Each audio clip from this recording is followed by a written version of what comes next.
भैया, हमें जल्दी जल्दी से काम खत्म करना होगा और हमें घर जाना है।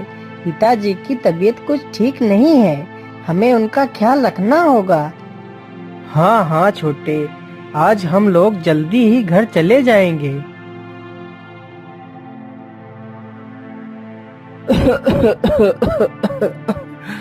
बेटा, मुझे लगता है अब मैं कुछ दिन का ही मेहमान हूँ।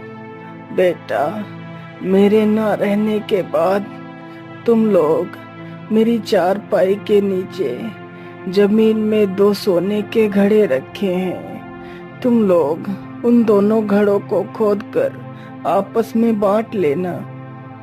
ये बात बोलते बोलते ही सुखीराम की मृत्यु हो जाती है। फिर चारों लड़के अपने पिता का अंतिम संस्कार करते हैं। चलो भैया, अब हम लोग वो सोने के घड़े खोद लेते हैं और आपस में जल्दी से बांट लेते हैं।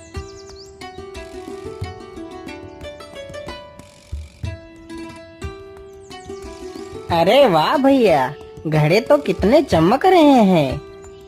लेकिन बड़े भैया, हम लोग तो 4 हैं और घड़े तो सिर्फ 2 ही हैं, तो हम इन्हें आपस में बांटेंगे कैसे?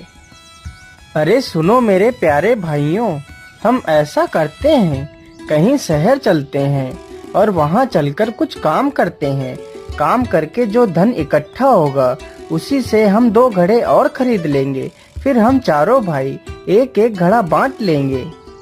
हाँ हाँ भैया, आप बिल्कुल ठीक कह रहे हो। चलो हम चारों कहीं शहर चलते हैं। अरे कितना सुंदर वृक्ष है। इसका तना तो चांदी का है और इसकी टहनी सोने की है और इसमें पत्तों के स्थान पर मोती लटक रहे हैं। कितना सुंदर वृक्ष है। मैंने आज तक ऐसा वृक्ष कभी नहीं देखा। राजा इस वृक्ष को अपने सपनों में देख रहा है।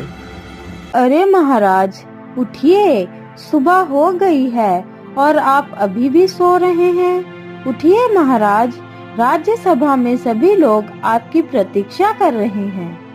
पता नहीं आज महाराज को राज्यसभा में आने में इतना समय क्यों लग रहा है। अरे ये लो, महाराज आ गए, महाराज आ गए।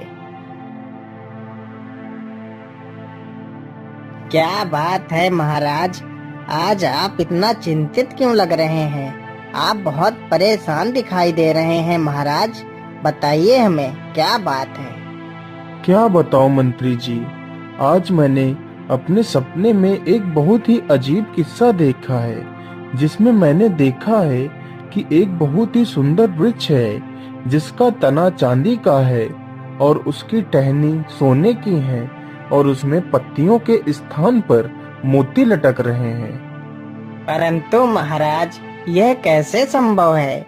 चांदी का तना और पेड़ में सोने की डाली और पत्तियों के स्थान पर मोती लटक रहे हैं, ये कैसे संभव है महाराज? मंत्री जी, यदि ऐसा संभव नहीं है तो मुझे यह सपना कैसे आ सकता है? मेरा देखा हुआ सपना असत्य नहीं हो सकता। वह वृक्ष कहीं ना कहीं तो अवश्य है, तभी मुझे वह वृक्ष सपने में दिखाई दिया।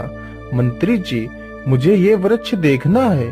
तुम पूरे राज्य में ये घोषणा करवा दो कि जो भी मुझे ये वृक्ष दिखाएगा मैं उसे अपना आधा राज्य दे दूंगा और अपनी बेटी का विवाह भी उसी के साथ कर दूंगा। सुनो सुनो सुनो, हमारे राजा को जो भी इंसान उनके सपने में दिखा सोने चांदी तथा मोतियों से बना वृक्ष दिखाएगा, राजा उसे अपना आधा राज्य व अपनी बेटी का विवाह उसी के साथ कर देगा। तभी उसी गांव से वह चारों भाई गुजर रहे थे। सुनो सुनो सुनो, हमारे राजा को जो भी इंसान उनके सपने में दिखा सोने चांदी तथा मोतियों से बना वृक्ष दिखाएगा, राजा उसे अपना आधा राज्य व अपनी बेटी का विवाह उसी के साथ कर देगा। अरे भैया, यह राजा किस वृक्ष की बात कर रहा है? क्या कहीं ऐसा वृक्ष भी हो सकता है? हाँ छोटे, क्यों नहीं हो सकता। इस संसार में कुछ भी असंभव नहीं है। तो भैया आपका मतलब है कि ये वृक्ष जरूर है? हाँ हाँ छोटे, यह वृक्ष कहीं ना कहीं तो जरूर होगा। तो फिर चलो भैया, हम राजा के पास चलते हैं और इस वृक्ष को ढूंढते हैं।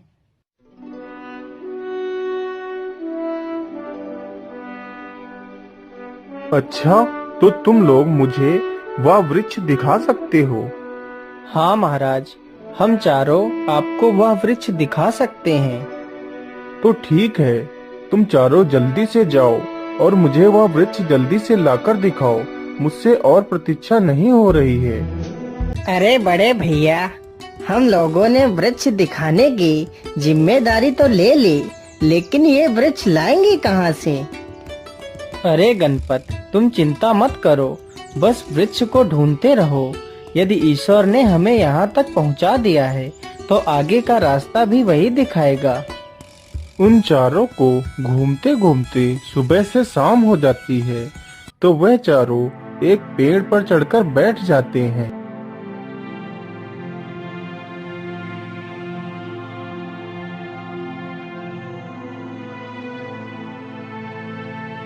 अरे ये क्या? ये तो एक मणिधारी सर्प लग रहा है। अरे भैया, उधर देखो, उधर तो देखो जरा, उधर एक मणिधारी सर्प है। आज मैं इस सर्प को नहीं छोड़ूंगा। आज तो मैं मणि हासिल करके ही रहूंगा।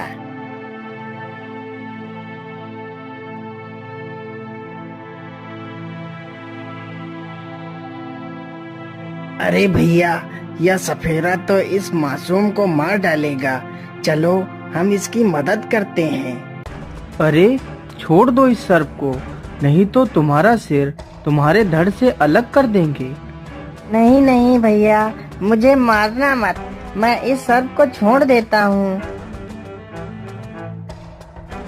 फिर सपेरा उस सर्प को छोड़ देता है और वहाँ से भाग जाता है।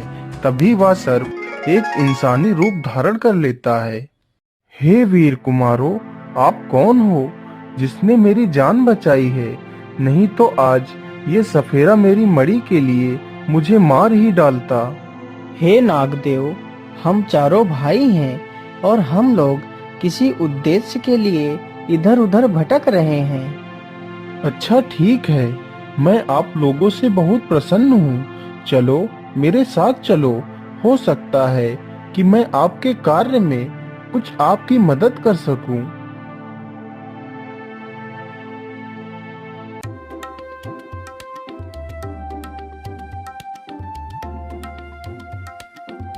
हे वीर कुमारों, आप बहुत ही बहादुर हो, इसलिए मैं अपनी तीनों पुत्रियों का विवाह आप लोगों के साथ करना चाहता हूँ।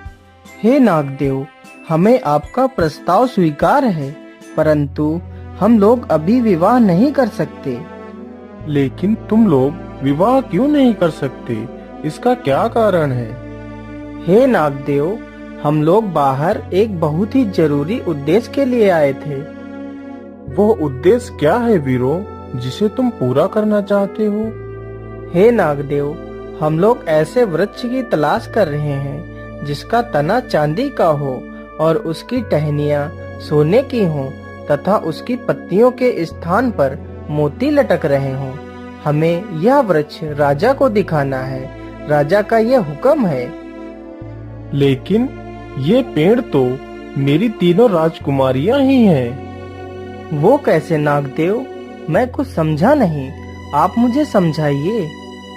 हे वीर पुत्रों, जब तुम मेरी बड़ी पुत्री के ऊपर इस जल को डालोगे तो वह चांदी का तना बन जाएगी, और जब तुम मेरी मंझली बेटी के ऊपर इस जल को डालोगे तो वह सोने की डालियां बन जाएगी, और जब तुम इस जल को मेरी छोटी पुत्री के ऊपर डालोगे तो वह मोती बनकर पेड़ में लटकने लगेंगी। हे नागदेव, यह चमत्कार मैं अपनी आँखों से देखना चाहता हूँ।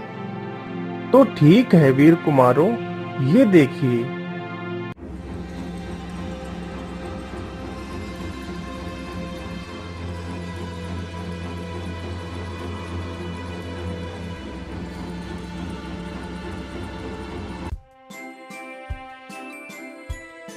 अरे वाह भैया, यह तो सचमुच का एक सुनहरा पेड़ बन गई है।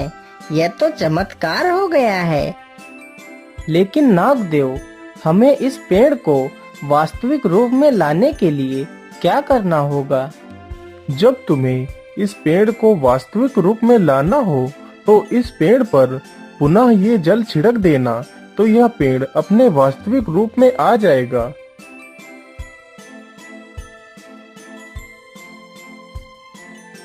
फिर उन चारों भाइयों में से 3 बड़े भाइयों ने उन नाग कन्याओं से विवाह किया।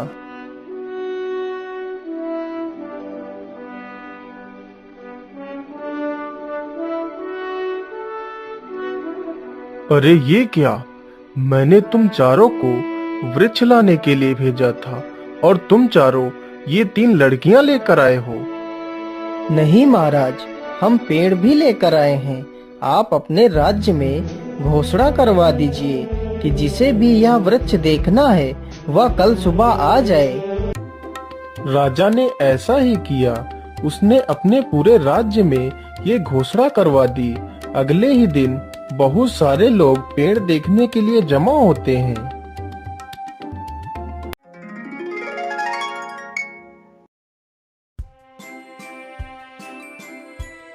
अरे बाप रे बाप, यह तो सच में एक सोने का पेड़ तैयार हो गया है। मुझे तो अपनी आंखों पर विश्वास नहीं हो रहा है। यह तो किसी चमत्कार से कम नहीं है।